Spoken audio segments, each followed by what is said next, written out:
sabi niya, sige, pray tayo. Di, umupo ako. Umupo na, sabi niya, Lord, tapos nag-declare na kaagad siya.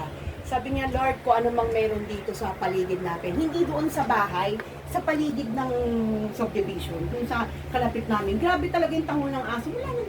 Walang tao. Di, nag-pray siya. Tapos, ang pinag-pray niya, kasi ilang araw na ng isang kabataan natin, yung mga isa sa mga original, may karamdaman. Okay? Hindi na ako magbabanggit ng pangalan. Okay? Ilang gabi nang pinagpe-pray talaga ni Pastor Vic yun, kami mag-asawa, na nawa pagalingin kasi may baby siya. Okay? Sa sinapupunan niya. So, nung hihingi kami ng kagalingan, kung hindi man kami nakapunta ng hospital, kasi na hindi pwede si Pastor Vic, kasi sa kalagayan ni Pastor Into my heart, you're looking into my heart. Praise God, Lord. Into my heart, you're looking into my heart.